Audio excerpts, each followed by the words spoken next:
18ஆம் படி கருப்பசாமி துணை.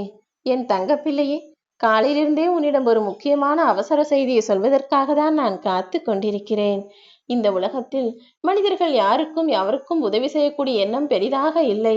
அப்படி ஒரு சிறு உதவி செய்துவிட்டாலும் நான் செய்துவிட்டேன் என உற்றாரும் உறவாரும் உலகத்தாரும் தெரிந்து கொள்ளும் அளவிற்கு எப்பொழுது பார்த்தாலும் பெருமை பீற்றிக் கொள்வார்கள்.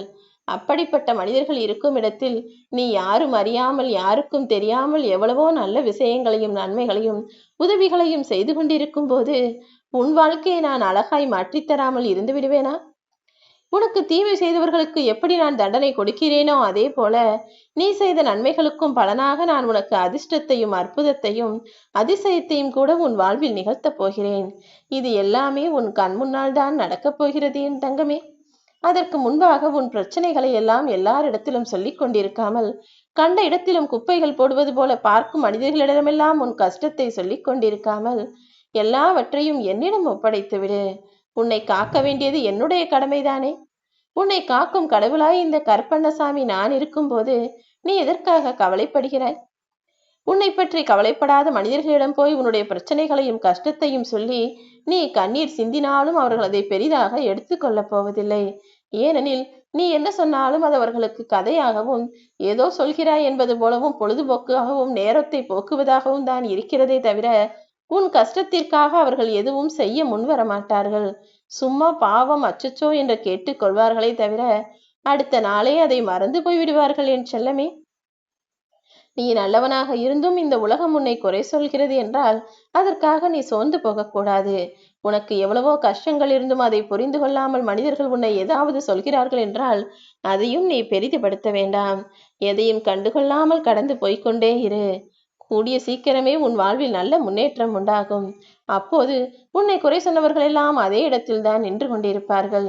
உனக்கு ஏதேனும் ஏமாற்றங்கள் நிகழ்ந்தால் உன் சிந்தனையை நீதான் திசை திருப்பிக் கொள்ள வேண்டும். உன்னை காயப்படுத்தும் மனிதர்களிடம் போய் ஏன் இப்படி செய்தீர்கள், எதற்காக துரோகம் செய்தீர்கள் என நியாயம் கேட்டு நிற்காதே என் செல்லமே.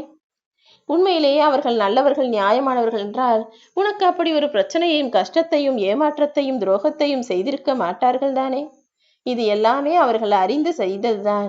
ஏனெனில் அவர்கள் ஒன்றும் கைக்குழந்தை கிடையாது. தவறையும் துரோகத்தையும் தெரிந்தே செய்துவிட்டு இப்போது நல்லவர்கள் போல நடித்து கொண்டும் பேசிக்கொண்டும் இருக்கும் மனிதர்களிடம் நீதான் கொஞ்சம் கவனமாக இருக்க வேண்டுமே தவிர ஏன் இப்படி செய்தீர்கள் என எதற்கும் நியாயம் கேட்காதே. தன்னிடம் இருப்பதை கொண்டு திருப்தி அடையாதவர்களை மகிழ்ச்சி ஒருபோதும் நெருங்குவது கிடையாது. உனக்கு என்ன கொடுக்கப்பட்டிருக்கிறதோ, உன் வாழ்வில் என்ன இருக்கிறதோ அதை கொண்டு திருப்தியாக வாழ பழகு. உன் மனம் குழப்பமாக இருந்தால் தனிமையில் இரு. உன் மனதை யாராவது காயப்படுத்தி விட்டால் மௌனமாக இருக்க பழகு என் செல்லமே. தனிமையும் மௌனமும் உன் வாழ்வில் பல அற்புதங்களை நிகழ்த்தக்கூடிய விஷயங்கள். நீ அன்பாய் பேசக்கூடிய வார்த்தைகள் தான் பெரிய மாற்றத்தை உண்டாக்கும். எப்போதும் எல்லாரிடத்திலும் அன்பாய் பேசக்கூடிய ஆளாக இரு. துன்பத்தை சந்தித்த உனக்கு இப்போது பொறுமை வந்துவிட்டது தானே. அவமானத்தை சந்தித்த போதுதானே வாழ்க்கையில் ஜெயித்து காட்ட வேண்டும் என உறுதியாய் நீ இருந்தாய். பசியை சந்தித்த உனக்கு உணவின் அருமையும் தெரியும். தோல்வியை சந்தித்த நீ இப்போது வெற்றி பெறுவதற்கான வழிகாட்டுதலாக இந்த கருப்பசாமி நான் இருக்கப் போகிறேன். இனி நீ எதற்கும் கலங்காதே.